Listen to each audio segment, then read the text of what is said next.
Oke guys, ketemu lagi sama aku nih dari Fakultas Ekonomi dari jurusan akuntansi angkatan 2019. Wah, nggak terasa ya sekarang udah masuk eh, bulan Ramadan yang ke-13 ya. Oh, bentar lagi kita Lebaran. Wah, asik Lebaran. Nah, oke. Jadi karena hari ini kita mau lagi apa namanya? Kita lagi UTS nih ya. Nah, kali ini aku mau belajar tentang pengauditan 2 dari materi audit awal sampai materi ini ya. Sampai materi pengauditan 6 sampai yang terakhir sampai siklus pengeluaran ya. Oke. Nah, ini kita akan mengumpulkan teman-teman kita dari mata kuliah auditing ya. Ini kita dari mata kuliah auditing. Nanti kita akan mendalami, kita akan coba jurus jitu untuk mendalami auditing ya. Auditing dari materi awal sampai materi akhir, apakah ini kira-kira kita bisa nih guys? Kira-kira iso apa ora ya? Oke.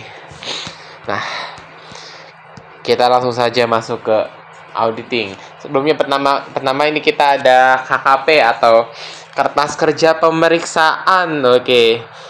Nah, kalau KKP itu bahasa Inggrisnya apa? Bahasa Inggris.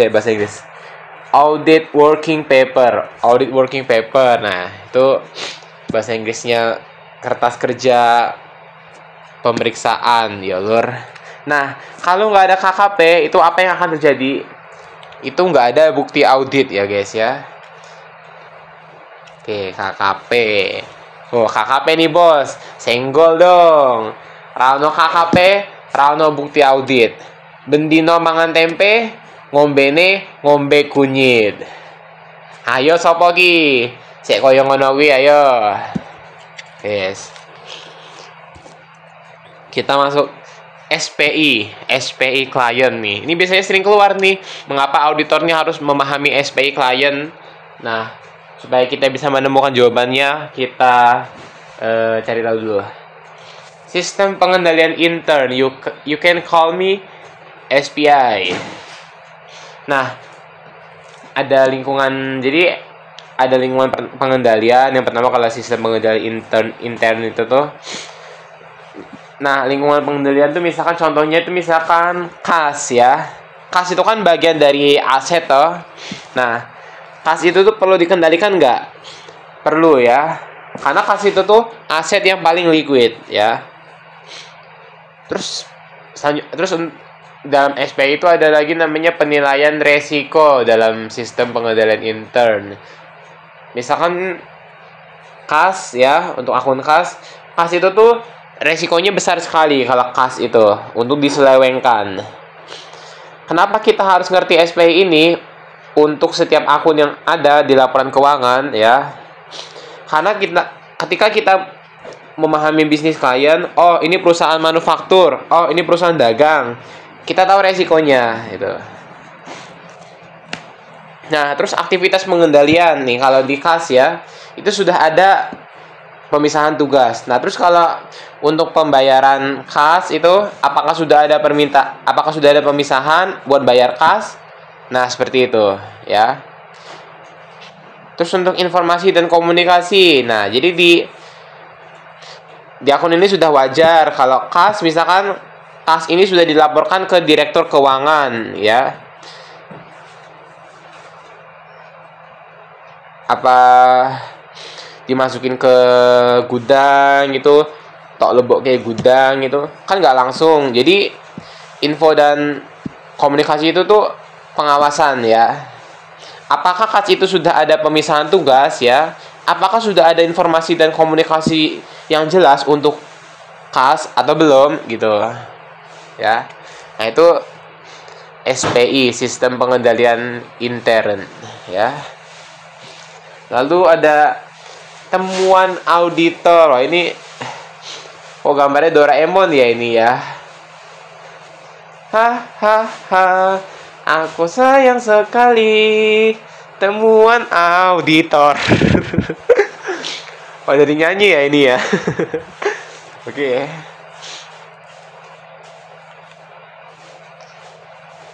Temuan auditor. Temuan auditor. Masih ingat kemarin temuan auditor? Temuan auditor tuh ada 3 ya guys ya. Ada hasil wawancara, rasio sama notulensi rapat ya. Nah, kalau hasil wawancaranya jelek, rasionya jelek ya, notulensi rapat itu juga jelek gitu, itu opininya bakalan nggak wajar gitu. Jadi kira iso langsung ngono kuwi, kalau nggak wajar, investor pasti nggak akan tertarik dan akan mengalami kebangkrutan gitu. Karena kan kita kan jadi auditor itu kan kita kan pakai duitnya investor toh, kita jadi auditor itu kan kita pakai duitnya investor kan, nah gitu.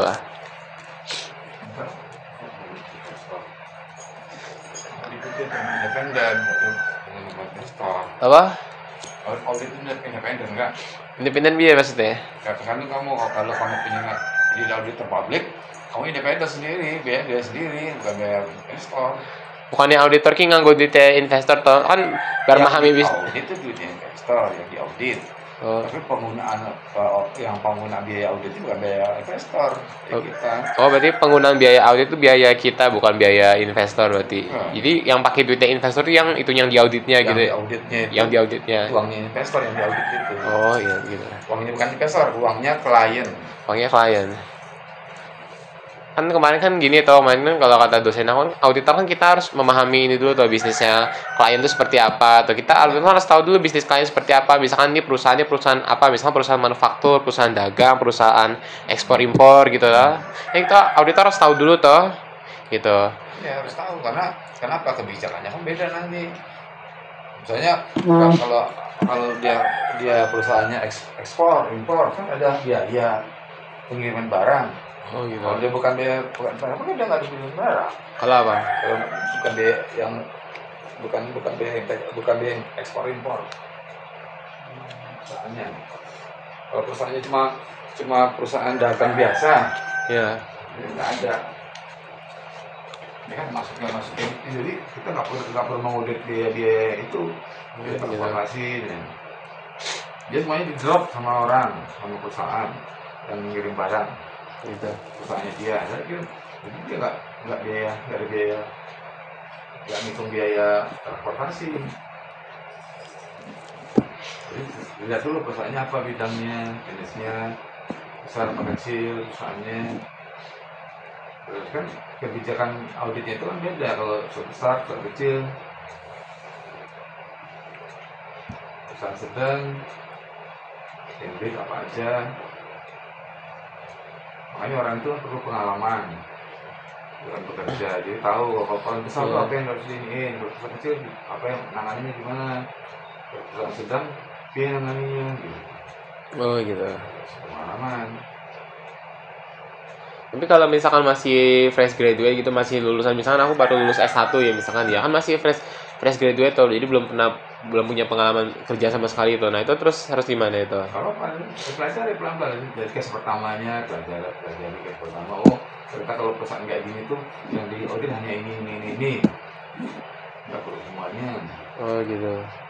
Jadi dari pengalaman pertama itu belajar. Oh, kalau perusahaan ini HDB terus nanti begini. Gitu kan. Gitu. Oke. Kita lanjut lagi lah. Lalu kita bertemu dengan teman kita yaitu tracing dan vouching ya gitu. Jadi kan auditor kan perlu melakukan ini juga. Jadi sebelumnya perlu melakukan tracing sama vouching gitu ya dalam apa sih namanya? Kalau tracing itu kan kita memeriksa dari kiri ke kanan, bisa juga sebaliknya kita memeriksa ngecek dari kanan ke kiri gitu ya, namanya tracing gitu ya. Nah, terus kalau vouching itu tuh kita diawali dari laporan keuangan. Nah, terus nanti dicek ke neraca laju, terus ke jurnal gitu ya. Nah, itu namanya vouching gitu ya, namanya vouching gitu. Nanti ngecek-ngecek gitu ya.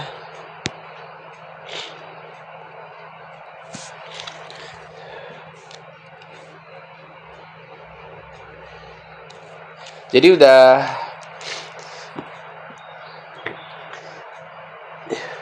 ini gitu. Jadi kalau auditor sudah melakukan tracing, sudah melakukan vouching itu jadi sudah dicek gitu ke sumber-sumbernya gitu. Misalkan untuk akun utang usaha misalkan, apakah semua jumlah yang terutang kepada pemasok itu sudah dicatat secara lengkap atau belum gitu. Dari catat secara ini belum lengkap atau belum gitu. Ya. Seperti itu. Lalu kita ada siapa lagi nih dari auditing nih ya nih. Oh ini kayak campur-campur nih kayak audit, pajak, marketing ya. Lalu kita selanjutnya ada siapa lagi nih? Tenaga ahli ya. Oke. Tenaga ahli itu misalkan gini. Misalkan kita mengaudit tambang ya. Nah, kalau tanah itu apakah ada kandungan ambangnya? Nah, itu namanya bukti dari spesialis ya. Kalau misalkan kita kerja udah kerahkan tenaga, tapi buktinya nggak cukup gitu. Kita kasih opini tidak wajar ya guys ya. Gitu. Seperti itu. Kalau buktinya nggak cukup, bukti audit nggak cukup nih, kita kasih opini tidak wajar ya guys ya. Nah, lalu ada biaya konversi nih, biaya konversi. Oh. Serem ya lagi gambarnya ya. Nah, biaya konversi itu berkaitan dengan unit yang diproduksi ya. Contohnya biaya konversi apa? BTKL, alokasi overhead, produksi tetap dan variabel gitu ya. Nah, ini contoh biaya konversi ya.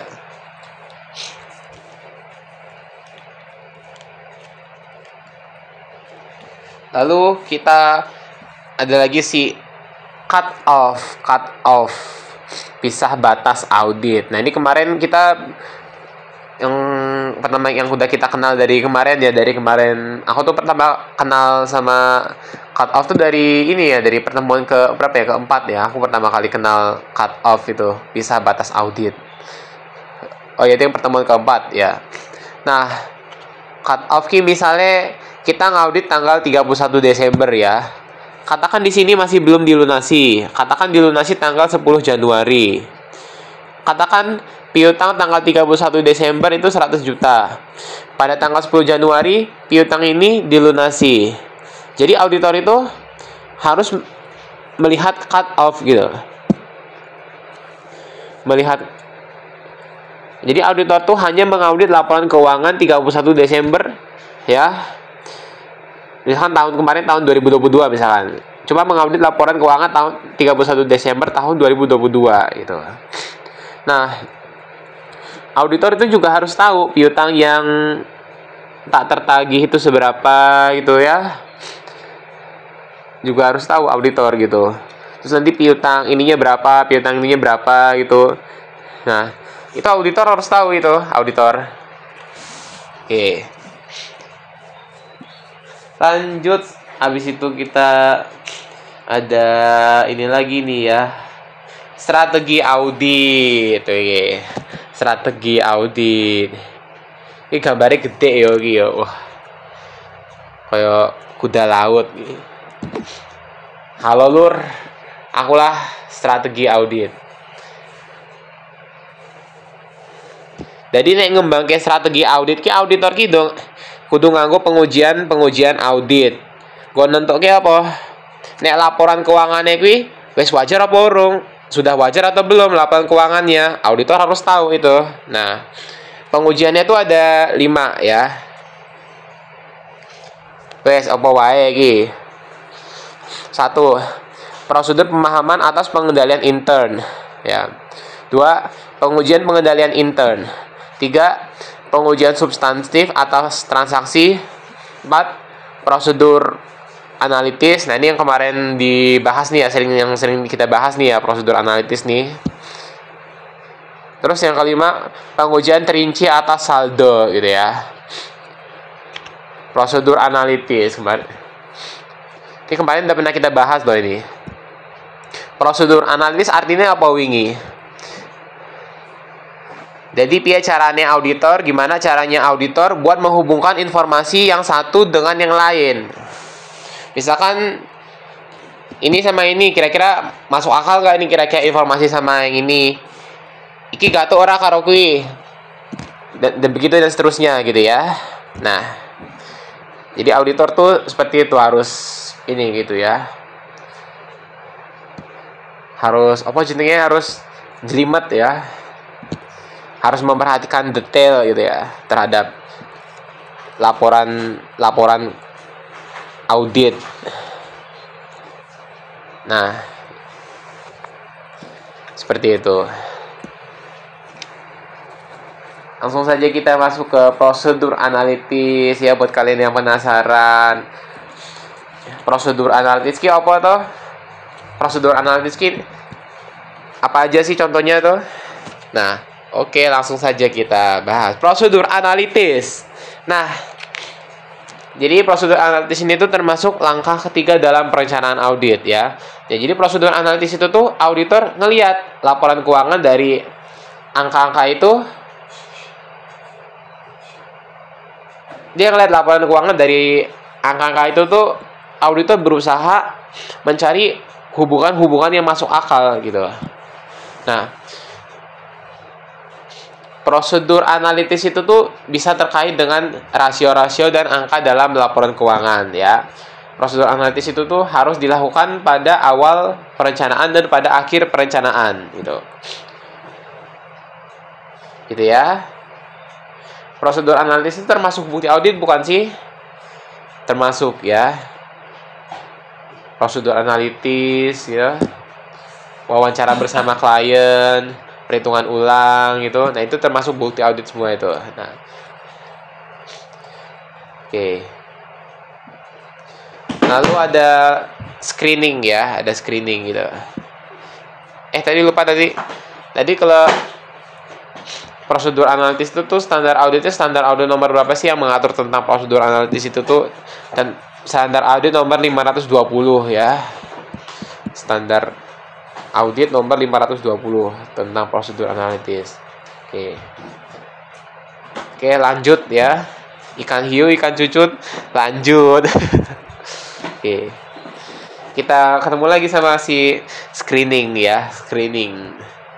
Oh, there is a screen nih. There is a screen. Screen ki apa lagi? Layar kah? Layar ya. Tapi kalau dalam auditing ini, screening itu tuh kita memahami bisnis klien gitu lah. Kita memahami bisnis klien gitu. Nah, pas lagi screening itu tuh kita melakukan perbandingan ya. Melakukan perbandingan dari tahun, jadi misalkan laporan keuangan dari tahun ini sama tahun sebelumnya. Kok ini labanya tahun 2022 melorot banget nih, ini labanya tahun 2022 gitu. Kita lakukan perbandingan antara laporan keuangan tahun ini sama laporan keuangan tahun sebelumnya gitu. Apa gitu ya.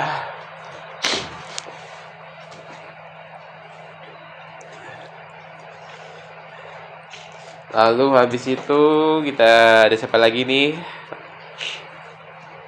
Asersi. Ki asersi ya iki. Asersi ki ning ndi ya? Asersi. Asersi.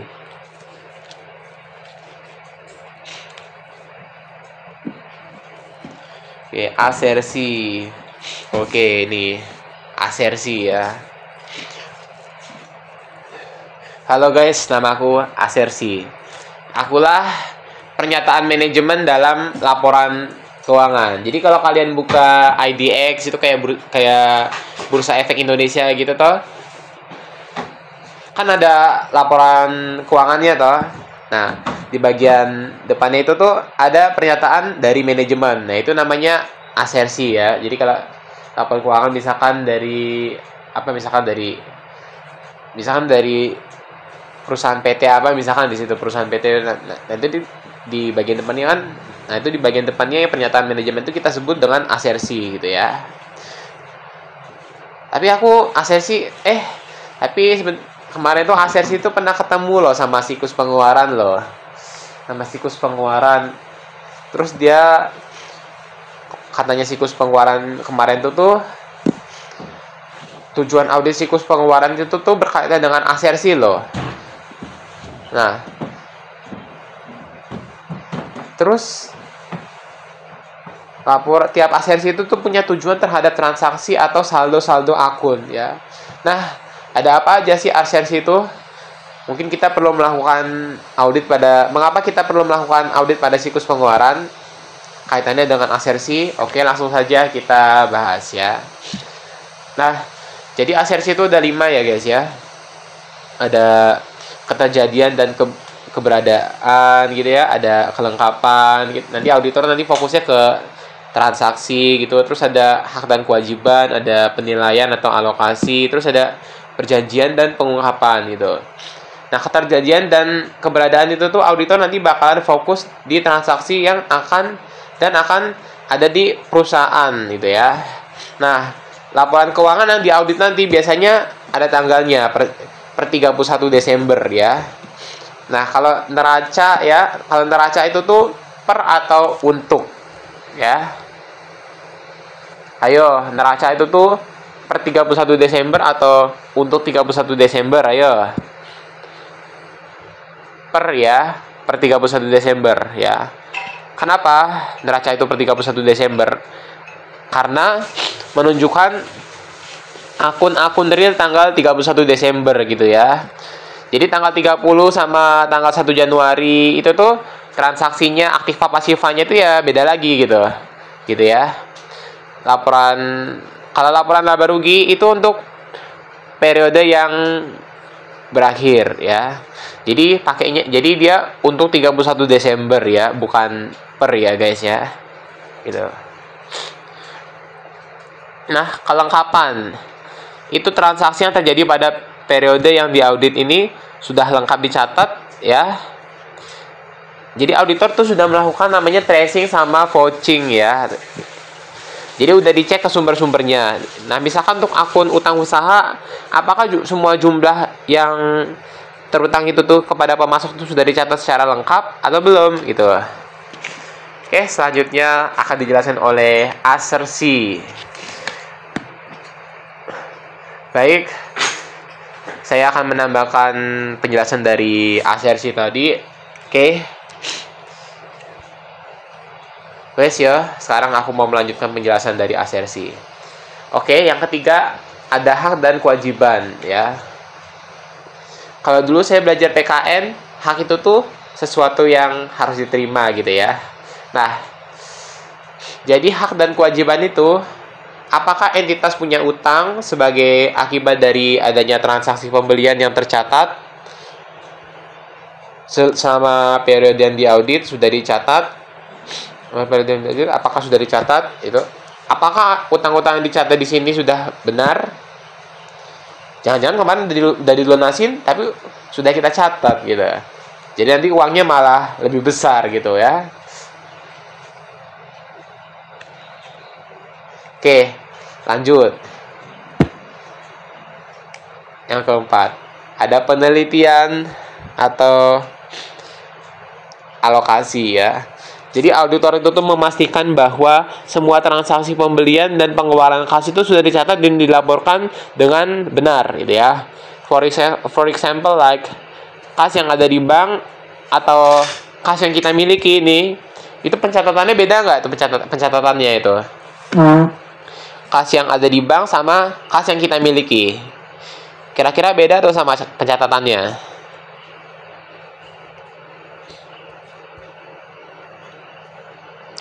Oke, beda ya. Beda. Mungkin ada orang melunasi utang kita, toh. Ada orang melunasi utang kita. Jadi belum dicatat di rekening perusahaan, tapi sudah dicatat di bank gitu ya. Nah, itu namanya apa dulu itu? Namanya di akuntansi pengantar 2 dulu. Namanya rekonsiliasi bank ya. Terus lalu yang kelima ya, penyajian dan pengungkapan ya. Misalkan untuk transaksi pengeluaran atau pembelian itu, auditor itu harus merinci apakah pada saat dilakukan tracing atau vouching itu bukti-bukti audit yang dicek di jurnal sudah benar belum? Benar urung gitu ya. Apakah sudah diidentifikasi dengan semestinya?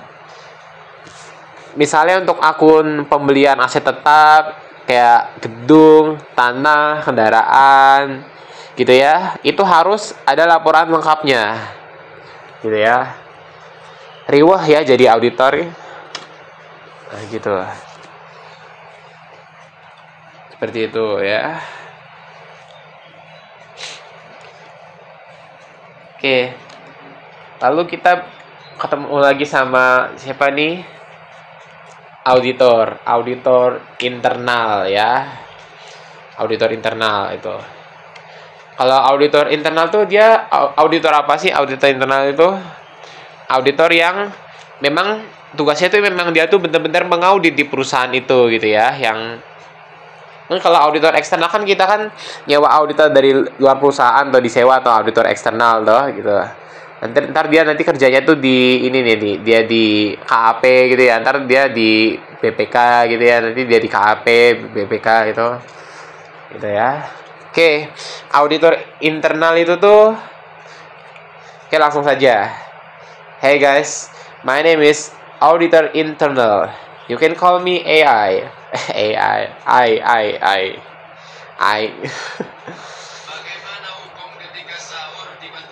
Nah, aku kerjanya di dalam kantor akuntan Indonesia dan tugasku memang ngaudit ya. Nah, klien-klien utama aku ada manajemen, dewan direksi, sama dewan komisaris. Kalian tahu inspektor? Nah, dia juga termasuk salah satu auditor internal selain BPKP. Nek aku wis paham bisnisnya klienku ya opo, nek laporannya aja ya bagus, SP ini ya bagus toh. Oh, gak ada fraud yang ditemukan di perusahaan. Laporan dari auditor sebelumnya juga bagus gitu ya. If you want to be an auditor, harus punya sifat skeptisisme profesional gitu. Gitu ya. Karena skeptisisme profesional itu tuh berpengaruh positif terhadap kinerja auditing gitu ya. Oh ya, aku juga ngurusin anggaran loh. Oh tuh, auditor internal tuh juga ngurusin anggaran loh. Ngurusin anggaran gitu. Oke, halo guys. Akulah inspektorat. Nah, tahu nggak siapa yang selama ini melakukan pengendalian intern? Itu aku. Aku loh, inspektorat yang bertindak sebagai ini, yang bertindak untuk melakukan pengendalian intern di mana di lingkungan lain itu aku juga harus melaksanakan rencana audit ya, membuat program non audit. Itu untuk apa? Supaya tujuan audit di organisasi sektor publik bisa tercapai gitu. Nah, aku juga bisa loh ngasih informasi kayak ngasih informasi berupa temuan-temuan auditor kayak ini tuh hasil wawancara, notulensi rapat sama rasio gitu. Aku sih ngewangi bupati dalam membina dan mengawasi pelaksanaan urusan pemerintahan yang menjadi kewenangan daerah dan tugas pembantuan oleh perangkat daerah. Nah, inspektorat itu tuh lebih banyak pada proses ya. Jadi rakoyo BPK si auditor eksternal kae bedo. Oke, nah, itu tadi kita udah tahu kan inspektorat toh. Dia lebih ke ini, inspektorat itu lebih ke organisasi, ke sektor publik gitu. Kalau inspektorat gitu. Dulu kan ini udah pernah tau dulu di akuntansi sektor publik dulu tau semester kemarin tau. Wis semester wingi tau. Wis tau. Nah, sekarang nih kita masuk ke siklus produksi. Kayak Pac-Man ya gambarnya ya. Ntar jadi Pac-Man beneran nanti. Gak canda. Nah, siklus produksi. Nah, siklus produksi itu tuh kita ngedapetin barang baru yang sudah diotorisasi. Nah, terus nanti supplier ngirimin tagihan gitu. Nah, itu siklus produksi gitu ya. Oke.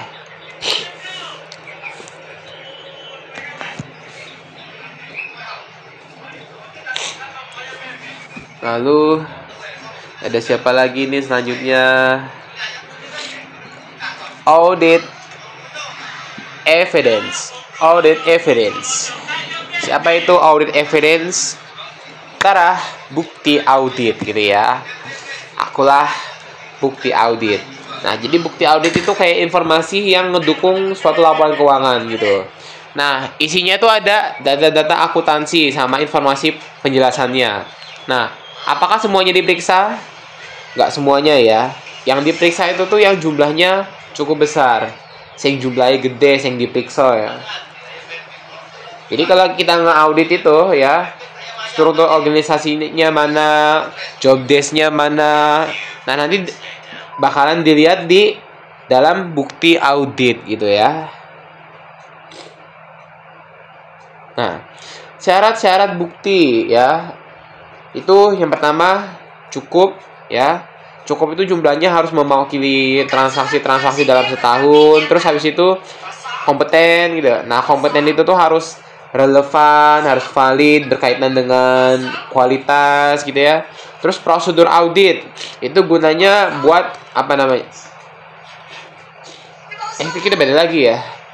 Tadi syarat bukti 2 itu tadi ya, cukup sama kompeten ya, syarat bukti audit itu ya. Prosedur audit, nah itu gunanya buat mengolah data gitu ya, prosedur audit itu buat mengolah data gitu. Pokoknya piye carane auditor ben auditor ki iso entuk bukti audit. Auditor ki kudu nganggo cara apa?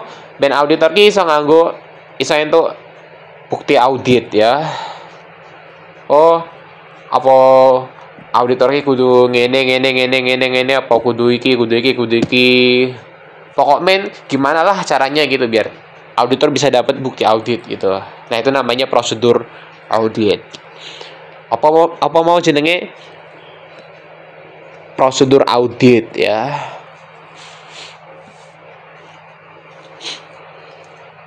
Lalu ada lagi namanya lapping yang kemarin dibahas nih ya, yang kemarin ada tugas kemarin toh, suruh menjelaskan apa itu lapping dan bagaimana cara mendeteksi lapping ya. Nah, oke, langsung aja. Jadi lapping itu tuh catatan laporan keuangannya dirubah buat nyembunyiin uang tunai yang dicuri dalam perusahaan. Jadi kayak ada kekurangan uang tunai gitu, terus disembunyiin biar nggak ketahuan gitu ya. Jadi kalau dalam fraud itu kan ada kayak manipulasi laporan keuangan gitu kan. Nah, lapping itu tuh salah satunya gitu. Nah, caranya ngedeteksi lapping gitu ya. Ngirim ke laporan bulanan kepada konsumen yang berpiutang. Wajib rotasi karyawan akuntansi. Wajib cuti bagi karyawan akuntansi ya. Ngono kuwi ya carane ya. Nah, terus piye carane untuk mencegah lapping? Jadi pertama auditor harus memisahkan antara pencatatan piutang itu dipisahkan dari penerima kas gitu ya. Terus menyarankan konsumen buat membayar dengan transfer atau cek gitu ya. Terus mewajibkan karyawan terkait buat ngambil cuti gitu ya. Oke. Seperti itu. Lapping ya, seperti itu.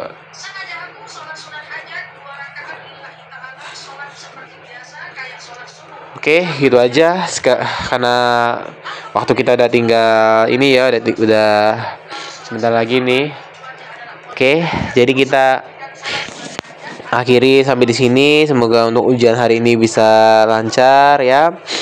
Oke, karena nggak ada lagi mau kita bahas. Saya akhiri sampai di sini. Assalamualaikum warahmatullahi wabarakatuh.